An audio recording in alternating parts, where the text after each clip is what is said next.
During 1934 in Istanbul, the famous Belgian private detective Hercule Poirot receives a telegram telling him to return to his hometown in London. He was booked on the second class and was assigned to share a room with Hector McQueen. Then he saw his former colleague Bouc, a director's nephew of the Compagnie Internationale des Wagons Railway and the luxurious Orient Express. The other passengers of Orient Express include American widow Caroline Hubbard, English governess Mary Debenham, Spanish missionary Pilar Estravados, American businessman Edward Ratchet, with his secretary, translator Hector McQueen, and his English valet Edward Henry Masterman. While boarding on the train, Edward Ratchet recognized Detective Poirot.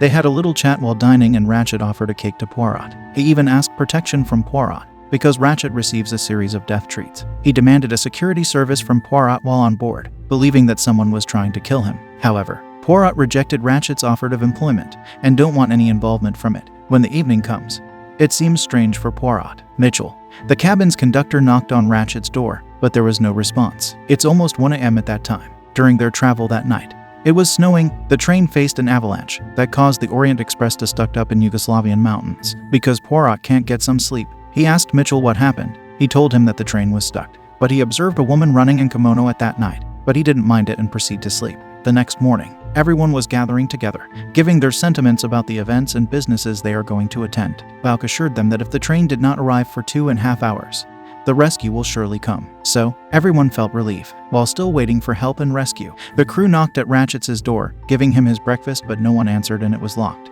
Poirot told the crew to ask for some assistance. They forcibly opened the door, and there, they found out Ratchet's body. Dr. Arbuthnot confirmed that he was dead with 12 stabbed wounds. Bouc told Poirot that Ratchet's murderer could still be on board, because it's impossible for the murderer to escape in a heavy snow. Because there was no policeman on board, he takes the case. With the help of Bouc, they searched Ratchet's body. The window was open, and there was a handkerchief on the floor in the crime scene. They even found a piece of paper, where they put it on a fire, and then they saw a message, leading him to connect the message with the murder of Daisy Armstrong, a 3-year-old girl who was kidnapped for ransom, but still found dead in New Jersey. That piece of paper even helps him to work out murderer's motives. They saw a picture of Linda Arden, who happened to be Sonia Armstrong's mother. From there, Poirot gathered every possible details and leads that he could get to find the murderer. As he continues to investigate, he talked to McQueen and found out that Ratchet fired him, but he strongly denied of killing him. He said that Ratchet was uneasy these past few days because he receives a death threat. He showed them 2 death threats from Ratchet's things. He even told them about the Armstrong's daughter Daisy, her death, and the devastation that happened to the whole family. He told them that when Daisy Armstrong was kidnapped, the kidnapper asked for ransom, but still killed the poor child. Sonia Armstrong was really devastated. She died, and so was Carl Armstrong killed himself. Suzanne, who was the nurse, was accused of connivance with the kidnapper. She then killed herself and was found innocent after. Then, the investigations went on, and he investigates missionary Pilar Estravados. And just like McQueen, she strongly denied it, telling Poirot that she would never ever lie. He asked Professor Hardman, telling him that he was just faking his identity, that he wasn't really a professor. He even investigates the Cuban, Binomino Marquez, Pierre, and Hubbard. But Hubbard told him that the murderer was in her room. She believes that it's not only Ratchet that the killer was intended to kill, but everybody else on the train. He asked about the red kimono dress that was found in his luggage, but nobody admits who the owner was. He even investigates Mary Debenham. He asked her to go out and let her write on the paper. He noticed that she is left-handed and connected it to the murder case. She strongly denied that she never been in America, but Poirot knew that she was not telling the truth, so he bluffed her, telling her that he knew that she had been in America. He investigates even the Russian princess, Natalia Dragomirov, and her maid Hildegard Skimovt. He found out that Princess Natalia knows Linda Arden. She was a Broadway actress and happened to be Sonia Armstrong's godmother. She was also hurt and devastated of what had happened to them. Her maid also happened to know the Armstrong family. He showed them the handkerchief and admitted that she owned it. He asked about the red dress, but nobody answered him directly about it. Before he conducted the investigations, he concluded 2 things: that maybe a killer went on board and killed Ratchet, or he should proceed that the murderer is still on board. When Bouc asked him why he knew about the Armstrong, he told him that Carl Armstrong asked for his help. However, it was too late for him when he receives his message. Sonia was dead, and so was Carl Armstrong, being so deeply involved in the case.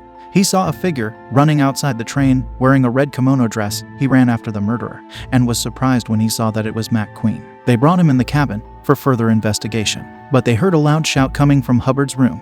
She was stabbed at the back and told them that the murderer covered her eyes. It's been hard for Poirot to pinpoint who was the real suspect. He tried to search every possible facets of the murder case. Poirot even found out that the man who kidnapped and killed Daisy Armstrong was Ratchet, so he digged every possible clues and leads. that would bring him to solve the case. He was known to be a very good detective, his skills and expertise known almost worldwide. He don't want to fail with the mystery death of Edward Ratchet. As he investigates, he found out that Sonia Armstrong has a sister, who was very young when the incident happened. He went to the Count Rudolph's cabin, trying to investigate his wife Alina.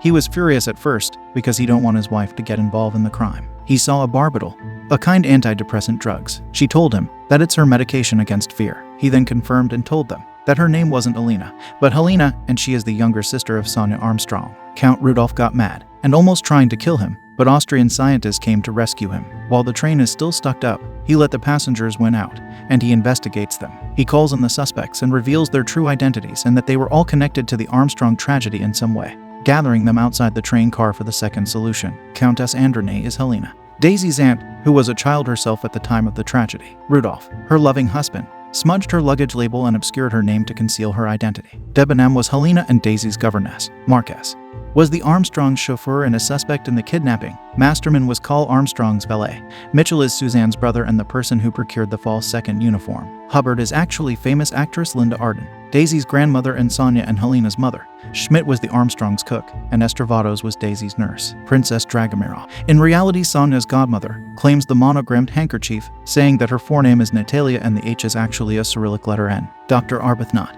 a sniper who served under Carl Armstrong in the war and had his medical school paid for by Armstrong. Mac Queen's father is portrayed as having been a prosecutor. Arbuthnot is there on Debenham's behalf and his own, as he was a personal friend of Colonel Armstrong. Hardman is an ex-policeman who admits he was in love with Suzanne, and Mac Queen, who had feelings for Sonia, was the son of the prosecutor, whose career was ruined after he prosecuted the maid Suzanne. The only passengers not involved in the murder are Bouck, slept in the other coach, which was locked. Poirot propounds two possible solutions. The first is that a stranger boarded the train when it stopped at Vinkovci, killed Ratchet as a result of a mafia feud, and disembarked at great risk through the snow. The second is that all the clues except the handkerchief and pipe cleaner were planted and that Mitchell and all the passengers in the coach except Helena stabbed Ratchet, acting as their own jury. Arden admits that the second solution is correct, but offers to take responsibility as she was the mastermind. Linda Arden admits the truth that she recruited them, that the 12 stabbed wounds were wounds coming from 12 different people whose intention was to get the revenge for their beloved Daisy. Poirot thought to himself